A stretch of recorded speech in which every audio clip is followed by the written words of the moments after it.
On this episode of Gameball NFL Endzone, we're going to do a recap of the top 4 matchups of Week 10. Also, in our second segment, we got a list for you. Drew Brees, Patrick Mahomes, Todd Gurley, Aaron Donald. Which of those 4 would be MVP of this NFL season, offensive MVP that is, and then also which team has been a disappointment this year. I already got mine in mind. I can't wait to see what Mike and Luke have as their disappointing teams. And of course, going into the third segment, going into Week 11, we're going to give you the top 4 matchups to look out for in the NFL. It's going down right here. Gameball NFL Endzone begins now.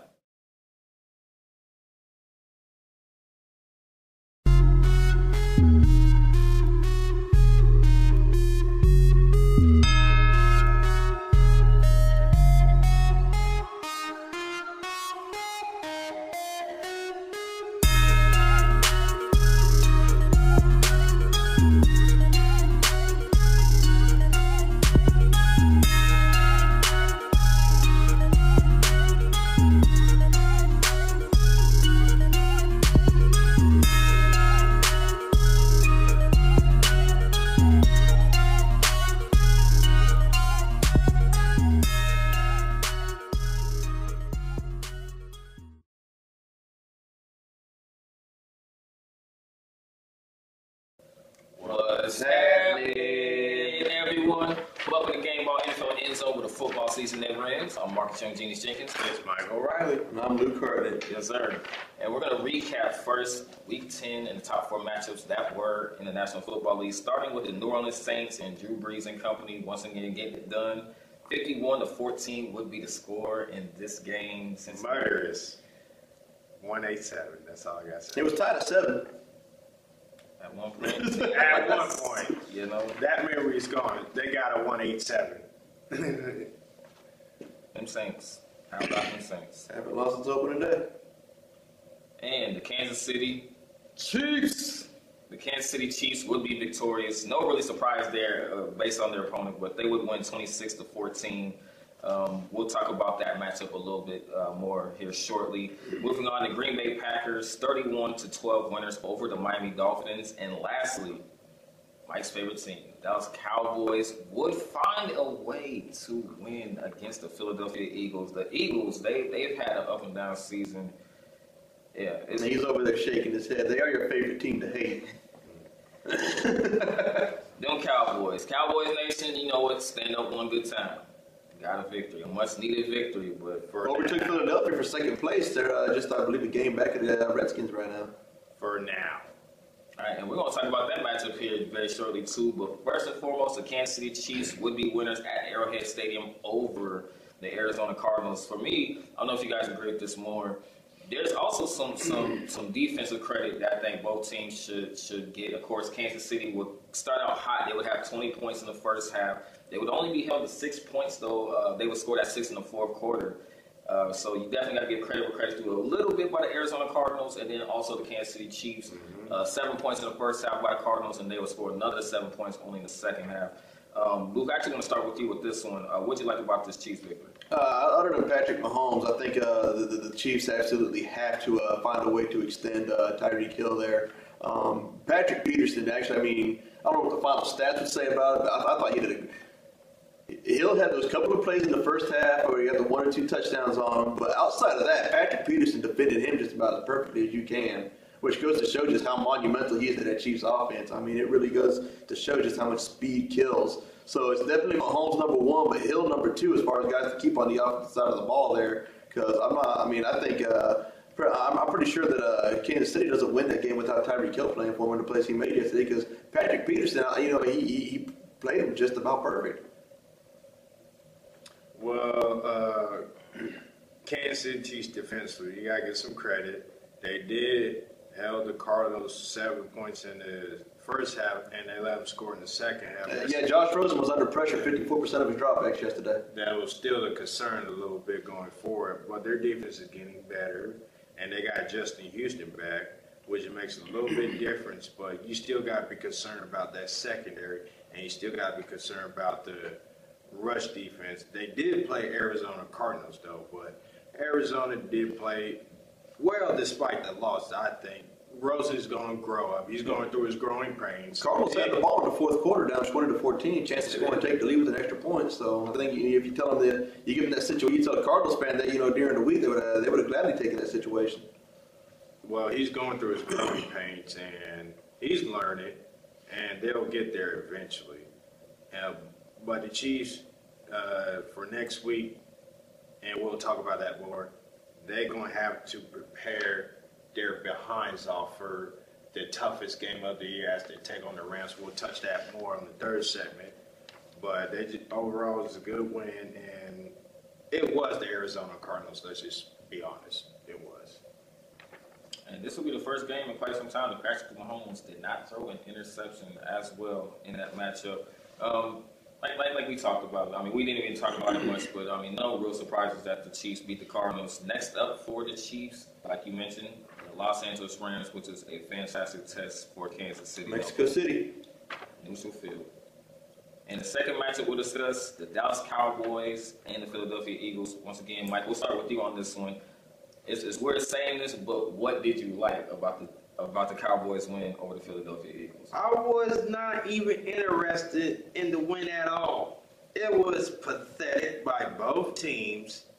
It was just like playing pinball sometimes. It was like one's go here, one's go here, just like going back and forth, back and forth. It wasn't even that interesting, but the Dallas Cowboys did get some turnovers, and they did score at the end, which they need to. In my opinion, they should fire Scott Linehan, the offensive coordinator. Terrible play calling, and Jason Garrett needs to go as well. He's not a coach. He's a coordinator for the 1,000th time. He is a bum as a head coach. He only has 2 winning seasons. Rest of his 8-8-8, 4-8, 8-8-8, 4-win, 5, whatever. So that's just what it is. And Philadelphia Eagles, I'm not going to say too much. I'll talk about it in the next segment. I'll leave it at that. All right, Luke, we'll kick this on to you. What you think about the Cowboys victory over Philadelphia? Ezekiel Elliott, he had a great day running the ball for him, a couple of touchdowns, and Dallas has been a mightily better team at home this year. This game was at Philadelphia, so it has me wondering, does the signing of the trade for Amari Cooper, does that somehow help not directly help the running game? But before they had Amari Cooper out there, they could kind of put 7-8 in the box. Teams could really focus on Elliott, whatever else, help shut them down. And they have that respectable number one receiver. You can go sideline to sideline, put him in motion, put him in the slot, whatever else. And I think you also got a mobile quarterback in Prescott as well too. Well, again, you had that number one target, who's the passing threat there. Gives Dak room to run as well. So. And then what about that play that Leighton Vander Esch made that last, I believe, second to last Eagles possession actually, where they throw a swing past Clement, and he double teamed and fights through it. And that's their first rounder out of Boise State, who they picked up in the draft this past year, which I gave the Cowboys a B for their draft class. I'm just going to throw that out there. Solid B because of Vander Esch, and the offensive lineman got started for him the second round there as well. So just throwing a little shade of Mike over there. But no, I'm a little puzzled how that game finished though, because Eagles had no timeouts, and you see Wentz throw over the middle, short of the goal line. Now, I was impressed that Zach Ertz had the presence of mind to lateral to Golden Tate. I was really hoping just for highlight and entertainment purposes that he would get it for the touchdown, but. No, just a little bizarre to see him throw short of the goal line. No timeouts, he had that down 7. So, Cowboys, I didn't see this one coming. So, I'm a lot of times when the Cowboys win, I think it's kind of a fluke of the other team, to not play so open. Cowboys went in there and took this one. They took it. They took it. All right, Cowboys, a big win over the Philadelphia Eagles once again by a score of 27-20. And that's going to do it for our recap of Week 10. Coming up in our second segment, Todd Gurley, Drew Brees, Patrick Mahomes, Aaron Donald. Which of those 4 on that list are likely to win the 2018 NFL MVP? And then also we'll talk about which team that we think has been a disappointment this year. Stick around. Gameball NFL Endzone will be back in a moment. Don't go anywhere. Stay tuned.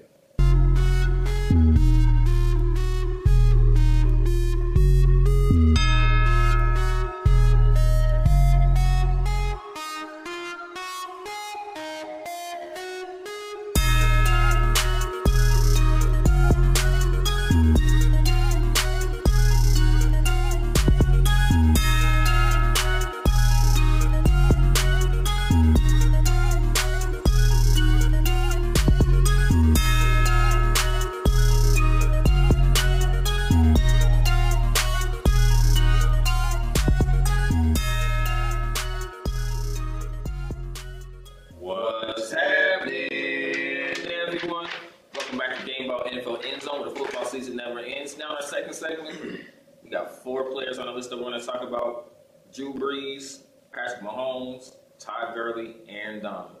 Which one of those 4 are likely to win this season's MVP? Mike, I'm going to start with you on this one.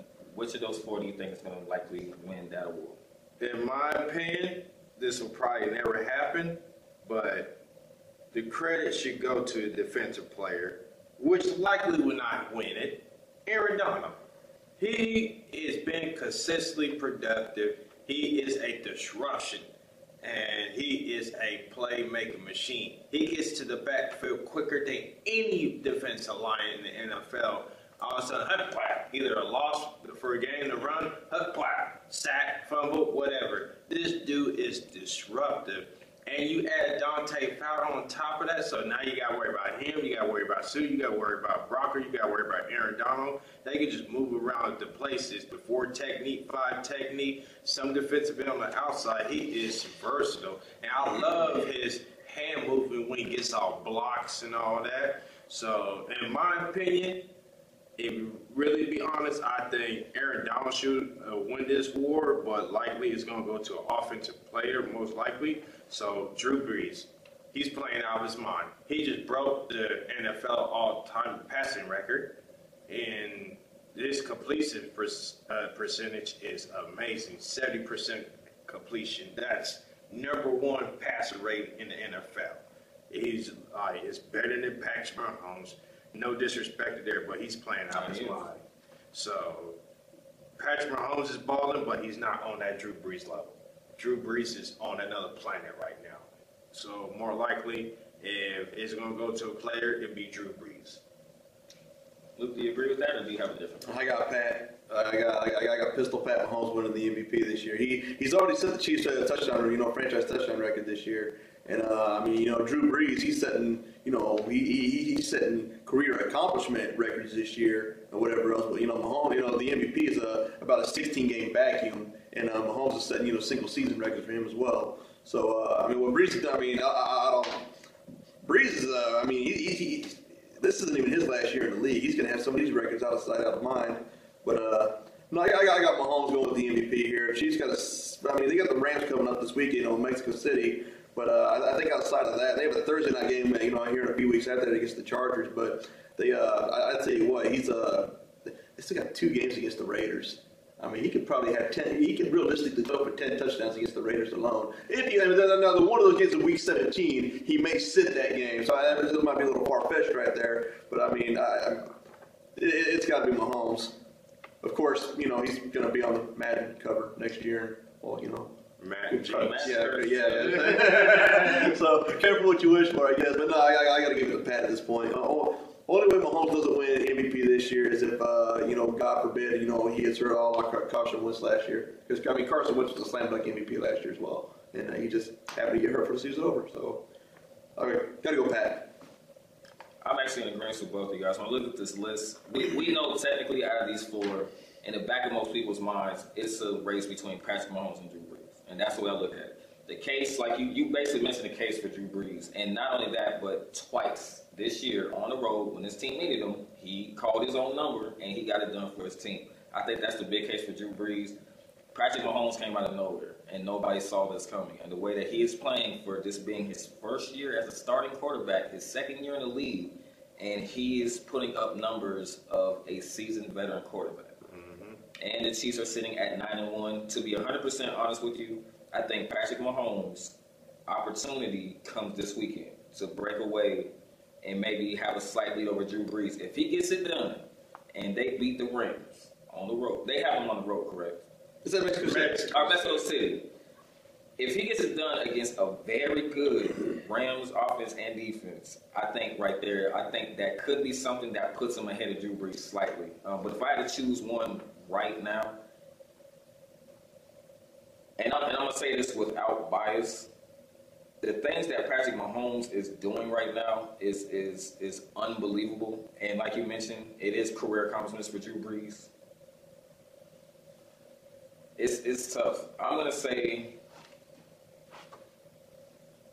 I'm going to go with slightly right now. And I think this weekend rides on it. If I had to pick somebody right now, I'm going to say Patrick Mahomes. No, actually, I'm going to say Drew Brees. And the reason why is because Drew Brees doesn't have as many offensive weapons as Patrick Mahomes does. I mean, granted, he has a two-headed monster at running back, but it's also what Drew Brees was able to do. When his team needed him the most with the game on the line, he got it done for him himself, and he's shown that he's still not afraid to take one for the team as long as it comes up with a W. So I'm going to say slightly right now, but I think Patrick Mahomes will get it when everything's said and done. Now, the second question we're going to ask Luke, I'm going to start with you on this one. Which team, in your opinion, has been a disappointment this season? Jacksonville. It's got to be Jacksonville. I mean, I have a feeling Mike's leading Philadelphia. I think he kind of tipped his hand there that first segment, which, let him speak here in a moment. But Philadelphia is still in a situation where they're just about a game or two out. They still have a game against the Redskins left. I believe they already have a win over the Redskins, if I'm not mistaken. So they still have ample opportunity. But, I mean, Jacksonville, they're done. They have no chance. Philadelphia does. I call Jacksonville Jaguars, Jacksonville fraud walkers, because they're a bunch of frauds. I'm saying first place, Jacksonville. Second place for me also has to be the Falcons. I'm also calling them out as well. We thought the back-to-back losses at home, we thought they would find a way to maybe kind of shake this off. You kind of gave them the benefit of the doubt, and they still have not shown any signs of life. But I agree with you both. I'm going to say Jacksonville first. I'm going to throw Baltimore in there at 4-5 as well. They had that big Sunday night win at Pittsburgh earlier in the year, and they were, saying not the same old Ravens, and they okey-doked us. Well, first I'm going to say, my second disappointment, as I was alluded to, because somebody else replaced that, was the Jacksonville Jaguars, a.k.a. Jacksonville Frogwires. They're done. They're overrated. Their quarterback's garbage, bum, all the above. They're terrible. And to rely on Leonard Fournette, he can't stay healthy at the time. And their offense is anemic. They're garbage, and their offensive line is garbage, and their defense is just straight trash. They went from number one to the damn near last down the league, so it is what it is. My number one disappointment is the Philadelphia Eagles, a.k.a. Philadelphia Drunkles, because they're off the Super Bowl hangover. I'm sorry, their season is done. They're not going to make it back to the playoffs. I'm going to call it like it is. They really have their Super Bowl hangover. Ever since they won the Super Bowl, too much partying, too much turning up, yapping, talk about repeat. And what have you done? Nothing. You got beat by the Dallas Cowboys at home, in front of Lincoln Financial Stadium, at home, against your arch rival.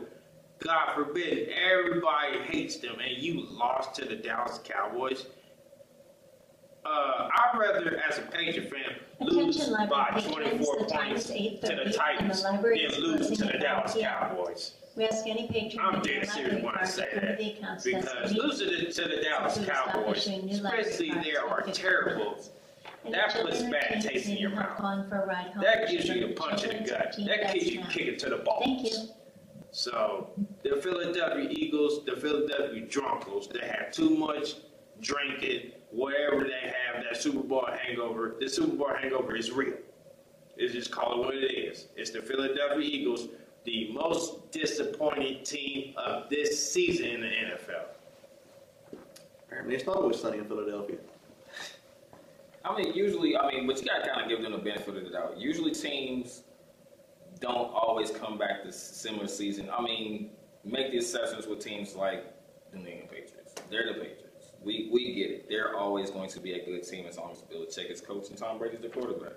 But at the same time, there really haven't been very many teams that really kind of surprised me as far as the following season. They're not the same team, and they usually have a stumble, and usually because we saw that the last season with the Carolina Panthers. We saw that, and the Panthers were not the same coming back from that Super Bowl appearance. So the Eagles doesn't surprise me necessarily. It's usually the team that loses the Super Bowl, though. Yeah. And the Falcons, that Super Bowl hangover really affected it because you was up by 25 points, and you let the Patriots come back and win, and they haven't recovered since. And the Eagles wasted a third-round draft pick on Golden Tate for a trade, and they literally trying to give him the ball. I mean, I know it's a short week, but come on, he's talented. Give him the ball. That would have been a difference maker. I still gotta say Jacksonville. Jacksonville because all the hype, number one, defense, your boy, Blake Bortles, he was showing all this promise, and now he's a bust. Just completely. But that's going to do it for our second segment. Coming up in our third segment, week 11, the top 4 matchups coming at you. Speaking of which, we're going to talk about the Dallas Cowboys and the Falcons, the Chiefs the Chiefs and the Rams. That's going to be a heck of a test for both teams. Philly and New Orleans and Houston versus Washington. What we like about those matchups as well as our predictions. Stick around. Gameball Info Endzone. We'll return.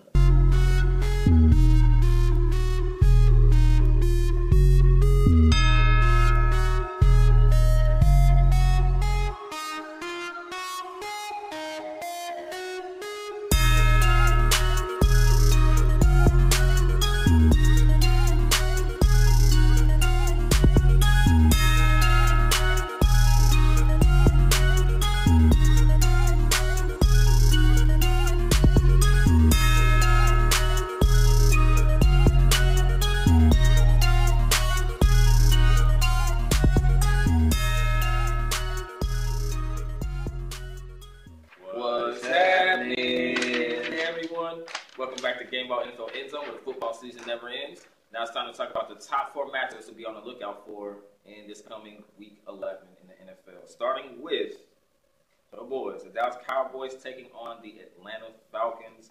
Mike, I'm going to start with you. What do you like about this matchup? The battle of the bums. But which bum is going to win and which bum is still going to have a chance to get into the playoffs. I'm going to say it like that. It all comes down to which team offenses is going to play much better, be more productive, and have less mistakes than the other opposing offense, and which defense is going to make more plays. And Dallas' defense is starting to get a little bit more heavier despite Sean Lee being out. And Atlanta Falcons has been hit with season injuries, It's just like nonstop. They did sign Bruce Irving. Let's see how that plays out recently. So I'm just going to leave it at that. It's going to come down to which team can play mistake-free at the end to win the game. Luke, what do you like about this matchup? These two teams played last year in Atlanta as well, and it was kind of a crossroads season for both teams. And Atlanta went on to win 27-7, and would eventually get that last wild card spot in the NFC. Well, the Dallas tailspin would not begin, but certainly continue after that game. So just a lot of similarities here. I think Atlanta can make a push for that number 6 spot again, and Cowboys lose. They might be getting it in for them. Now, consequently, the Cowboys win this time. It could be quite vice versa what happened last year. I mean, boy, there's a lot of parallels in play. All right, Cowboys and Falcons. That's going to take us to the Houston Texans and the Washington Redskins. Luke, want to start with you on this one. What do you like about the Texans and the Redskins? Back in February when I had a preview show, I picked the Texans to win Super Bowl 53 this year, and after that 0-3 start, they're still the only team to lose to the Giants this year. So they had a lot of egg on my face, but they ripped off 6 in a row. They had a bye week. Fun fact about the Redskins I heard earlier today: they played 9 games. They've had 0 lead changes.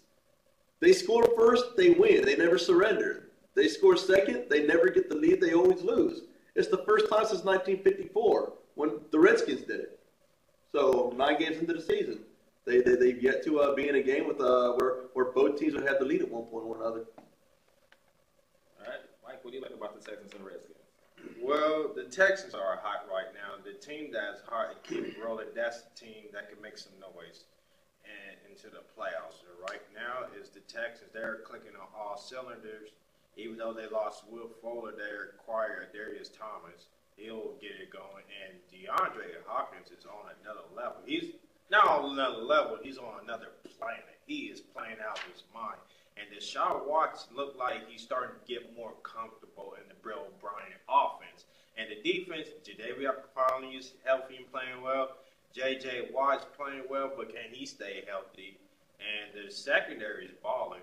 And Washington Redskins, it's kind of like a hit and miss. So you don't know what you're going to get, but it'll be an interesting game to see. All right, Houston and Washington. Now, this matchup actually is going to be interesting for me. Of course, the Philadelphia Eagles, like we discussed, going off that 20-27 loss to the Dallas Cowboys, they're looking to bounce back against a red-hot New Orleans Saints team. Mike, I want to start with you. What about this matchup? You said interesting game. I say interesting nightmare is going to continue to happen.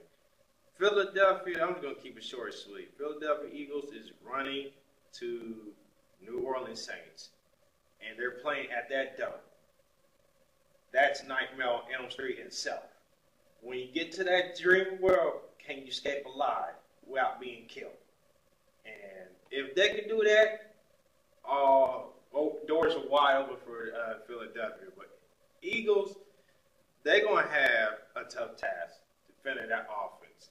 So it's all up to can their defense make plays. And they just had a big blow with Darby being out for an ACL tear through the season. That was confirmed today. So they got their hands full. Full. Not full, small full. That's how the Eagles got this week. What do you like about this matchup? I mean, the Eagles, they just got a few things that would be in their favor. They had a healthy, full deck of cards, but no Darren Sproles, no Jay Ajayi for them. Going to be hard to keep that Saints offense off the field, which I think will be their best chance to win there, especially at New Orleans. We did see New Orleans have a 35-14 lead on the Rams, and the Rams would eventually come back to tie it up at 35 there in the second half. So there's a little susceptibility for the Saints, but that was a few weeks ago. It's going to be a full deck for the Eagles to. Philadelphia season's on the line here, so and the Saints they're trying to get home field, over the Rams. They already got the head-to-head on them, so they certainly have a lot to play for as well. They also got a pretty good Panthers team in their division. They're trying to hold off for the division championship as well. All right, Saints and Eagles. This has to be an interesting matchup. Like we talked about, the up and down season that the Eagles have had and run into a juggernaut. Yeah, this could be ugly. In the fourth and final game, the Kansas City Chiefs and the Los Angeles Rams, clearly the best test that they've had, at least in the last two games. This could be the game of the year. I agree. What do you like about this matchup? Besides, like you mentioned, I agree this is going to be a great game. This is going to be a battle. But for the Rams, their offense is very well balanced. They are the most balanced team in the NFL offensively. They can hit you from anywhere. Running game, passing game. Todd Gurley is a weapon. Is all the above. He can beat you in the running game. He can beat you with a passing game. He reminds me of Marshall Faulk and that offense they had back in the day, the greatest show on turf. And that's what it. And you got Brendan Cooks, the speed demon. You got Robin Woods, the possession catcher. And they just lost Cooper Kupp for the season with an ACL tear. Hopefully he recovers back. That's a big blow part of their offense. But they'll find a way to replace that. And they also got some very good tight ends. And that defense of the Rams, oh my goodness. The Chiefs' offensive line is going to have their hands full dealing with Sue, Aaron Donald, Dante Fowler. You got Booker, and you got playmakers in the secondary. It's going to be a battle. And the Chiefs' defense is going to have their hands full stopping the Rams' offense with Todd Gurley and the crew. So if their defense can play well, the Chiefs' offense is going to score some points, but I think it's going to be a little tough, especially for that offensive line, because the Chiefs' defensive line is not better than the Rams' defensive line, because Aaron Donald, and you wonder why they pay him that lot of money, because he can get you in a snap of a second. He's too quick to get off the ball, so they're going to have to find ways to stop him, because it's going to be trouble for Patrick Mahomes staying in that pocket now. It's not going to be as easy. So this is a true test for the Chiefs against the Rams. And I'm excited to looking forward to that game. What do you like about this matchup between the Chiefs and the I Rams? wonder where the Chiefs are practicing at this week, because the Rams they're already in Colorado. They just played again this Sunday, and they're Mexico City. They're like 6,000-7,000 feet altitude. So the Rams they're going to be practicing in Colorado this week, get adjusted to the elements, the altitude, whatever else. Not sure what the Chiefs are going to be, after their practice game as well. That is technically a home game for the Rams. The Chiefs are still getting 8 games at Arrowhead this year, where the Rams are playing 7 at the Coliseum and the one in Mexico City here. So Chiefs will be wearing white, just something to keep an eye on there. I think the Chiefs can really run the ball on the Rams too. The thing that worries me about the Rams is that they kind of got humbled by the Saints last week, and tell you what, once Seattle got there past the 50-yard line, this past week, I really thought Wilson was going to come through for him. And another thing that bothers me about the Rams, they played the Seahawks twice. They swept them. However, they gave up 31 points each time to a run-first offense that they had, I think, over 200 yards rushing on them yesterday at LA. So gonna be a hard-fought game for both teams for sure. I'd hesitate on calling it. If you want to call it a Super Bowl preview, I will buy that. Not the game of the year. Chiefs Patriots. That's signed, sealed, and delivered. That is, it was, and will be the best game of 2018. I don't know about that, because with the Rams offense going against that Chiefs defense, it's going to be back and forth. So this might be the game of the year. All right, with that being said, that's going to take us to the final segment, and that is the predictions part of the episode, starting with the Dallas Cowboys and the Atlanta Falcons. Luke, I'm going to start with you first. Who do you got in this matchup? No, I'm going to go with the Cowboys in this one. I think they went 20-14. Falcons, they kind of got slapped around to Cleveland. They've just kind of been struggling since that Week 1 performance in Philadelphia there, where they just had it goal to go, just had the playoff game and couldn't punch it in. And I think it's kind of been, last I checked, Devontae Freeman's Tevin Coleman's doing a great job shortening the load for him. And, Matt Ryan, he's leading the league in passing yards per game, I believe 332 per. But I'm going to go with the Cowboys 20-14 at Atlanta. Both defenses ain't going to play too well, but I'm going to go with Atlanta to bounce back. They're at home, and I think Atlanta's offense is more talented than Dallas Cowboys' offense. And the defense for the Dallas Cowboys, they're a hit and miss here and there. They'll show up, then they won't show up. So I'm going to say Atlanta Falcons win the score of 27-24 at home on a late field goal. I don't know if I trust the Falcons at home, and Dave gave us multiple reasons why. It's them being at home is not even not always something that you could kind of sweep under the rug, so to speak. But I like the Cowboys actually going into the Atlanta Falcons Georgia Dome. I think they'll pull it off. I think they'll win. I give them 27-24 as well. I like the Cowboys over the Falcons. The second matchup, Houston and Washington. Mike, what you got? I got Houston, Texas to win. They're rolling right now, and they could be a dangerous team. And in the playoffs as well, they're clicking on all cylinders. And I see this train keep rolling. I don't see the Texans being stopped.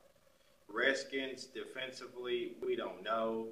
They could be a hit. They could be a miss. Offensively, you don't know what you're going to get. How's that offensive line going to stop J.J. Watt and Jadavian Clowney along with Whitney Merciless and the crew? So I'm going to say Houston, Texas wins 31-20. Stations will be turned off in 5 minutes. No new library cards will be pretty much summed it up great with the Redskins defense being hit and miss. This past week against Tampa Bay, they was both. They gave up over 500 yards. They allowed 3 points.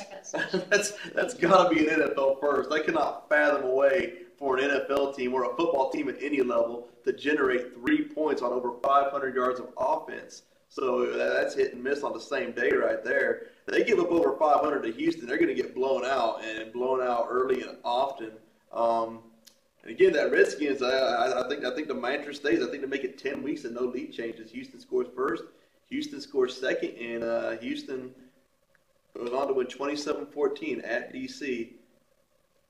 Super Bowl 53, Houston, Texas. They called it in February. Sticking to it. 7 in a row after they beat the Redskins. I agree. I'm not going to say too much. I think you guys did more than a fantastic job breaking it down.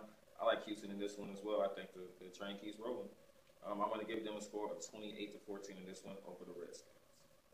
Third matchup, the Philadelphia Eagles and New Orleans Saints. Luke, I'm going to pass this one back to you. Who do you like in this matchup? No, I think the Eagles bounce back in a big way after their loss to the Cowboys here. I think they go to New Orleans. I think they do a great job defensively.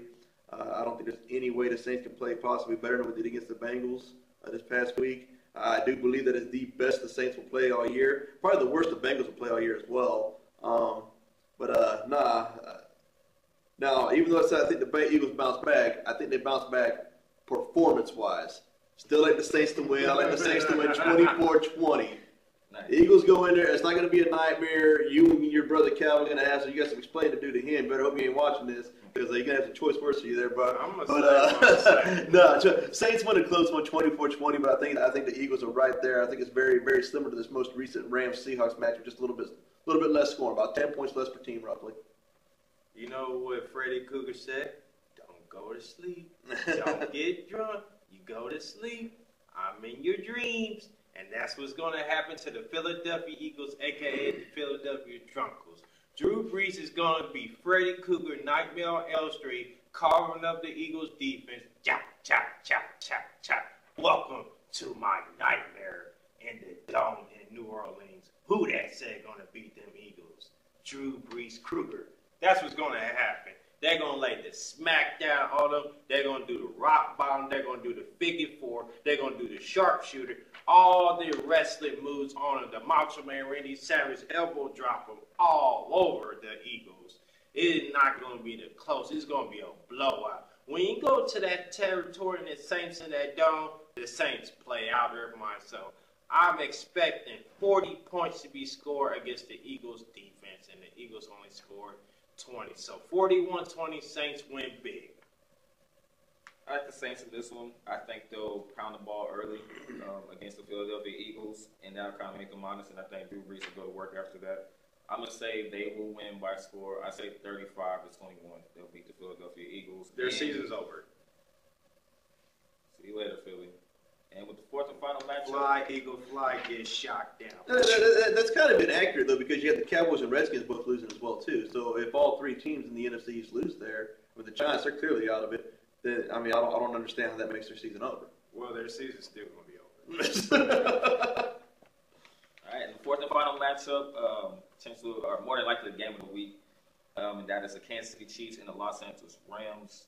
Mike, I'm going to scoot this one to you. I'm rolling with the Rams. It's just too much offensively for the Chiefs defense to handle. The Chiefs have gotten better, but you're running against a juggernaut offense. Who's going to stop Todd Gurley? Who's going to stop Brandon Cooks, Robert Woods? I mean, you literally have to game plan a strategy to slow down their offense. And I think Chiefs defensive coordinator is going to have problems, and he's going to try to figure out how to stop them. But at the same time, how do you stop the Rams offense? And I think the Rams defense is way better than the Chiefs defense. So I think it's going to be, they're going to cause a lot of trouble. And who's going to stop Aaron Donald? I mean, he is playing another level because he could get off double teams like it ain't nothing. He's just too quick. Bam, bam. So it's going to be hard for Patrick Mahomes, but I'm going to say it's going to be close. But the Rams cruising on. So I'm going to say 31-20, Los Angeles Rams over the Chiefs. I'm really not impressed with the Rams these last couple of weeks, as evidenced by their performances against the Seahawks and the Saints. I think it's actually lucky to split there. Kind of a hot topic here, but what old Floyd Mayweather? He got a couple of football touchdowns yesterday, didn't he? I mean, old Lockie gave him one, and the boy for the Rams gave him a football as well too. So Money Mayweather, he cleaned up in that game with the footballs. But no, I like the Chiefs in this one, 38-37, just by the narrowest of margins. They're gonna have Sammy Watkins back, I believe. Justin Houston was back against the Cardinals, and Dan Sorensen, I think, is gonna be playing in this game for the first time all year as well. So they get. He's going to make a huge difference for them. He's kind of their glue guy, their dirty work guy. And then you got Pat Mahomes throwing against the Pro Football Focus's dead last cornerback, which would be none other than former Chief Marcus Peters. Pro Football Focus has this the least effective defensive back in the NFL to this point in the season. So who's stopping Pat Mahomes? Aaron Donald on the defensive line. But Aaron Donald can't cover 5 to 6 weapons that Kansas City has. I mean, and he can't get to Mahomes before he throws him underneath Rusty Hill. I can understand that, but you may not sack him. But if you get enough pressure and you can hit him, that's going to affect his throwing. Take it to the Patriots game. Even though they didn't sack him, they pressure and they hit him. So long as you put pressure and if you hit him, that will throw his game off. I don't know. I mean, I agree with that, but he also lit up the Patriots for 40 points in Foxborough. I mean, I see where you're going with that, but what Patrick Mahomes has also shown me that you can pressure him. He doesn't get shook. He doesn't get rattled. It's going to be a great matchup between him and Jared Goff. I still say he does not get enough credit for being a solid quarterback. Both teams have played at Denver this year as well, so altitude Yes. won't be their first time, being high above. Both of these teams are very well coached. I just think the Chiefs have too many weapons offensively. I think they're faster than the Rams. It's going to be a great test. And like I said, I think if Patrick Mahomes gets this done, I think the MVP race, I think he'll break it open a little bit. I agree it's going to be a close game. I think Todd Gurley will ball. I think Jared Goff will play extremely well. It really is going to come down to whose defense is better. The Chiefs' defense has to show up in this game, or else it could actually get into dangerous territory. But I like the Kansas City Chiefs. I think they will win by a score. I'll say they will win 40-28 in this matchup. I think the Chiefs will get it done. They'll be 10-1 when it's said and done. If the Chiefs lose, they got the Chargers, and the Chargers is down their throat playing good ball. For that division, they could easily lose that division if they lose this game because the Chargers is no slouch either. I'm just putting it out there. I don't disagree. All right, that's going to do it for this edition of Gameball NFL Endzone. Social media, you can follow us on Facebook at Gameball College Kickoff / Gameball NFL Endzone. You can hit us up on email, gck.gnfle@gmail.com. You can hit us up on our official Twitter page, GCK_GNFLE. You can hit your boy up, all caps, Gameball_NYKE. You can also follow us on our Instagram, GCK_GNFLE. Get your merchandise, your gear at tokendesigns.com/Gameball. Get on our YouTube, like, subscribe, hit our subscribe button, give us a thumbs up, thumbs down at gck.gnfle TV on our YouTube. When you just hit that subscribe button, get your notifications of uploads and updates. I'm going to pass it on to you. All right, Facebook, Instagram, Twitter, Snapchat, Jovell ENT, that's capital JOVELLE Entertainment. And once again, I want to give a shout out to everybody that's followed us since the first episode. All of our sponsors, we can't do this without you, so we greatly appreciate you all. I'd like to shout out to everybody that's followed us to our last episode. First episode, second to last, most recent, doesn't matter. This episode, whenever you started following us, thank you very much. Hope you're impressed. Hope you keep watching. That said, I'm Luke Hartnett. Find me at Facebook by that name, Luke Hartnett, HARTNETT. That's Hartnett, not Harnett, as it's so often misspelled. And on Twitter, I am Luke Hartnett2. I'm Michael Riley. I'm Marcus Young. And I'm Luke Hartnett. This is Gameball NFL Endzone, where the football season never ends. Peace. We are out, and see you next week.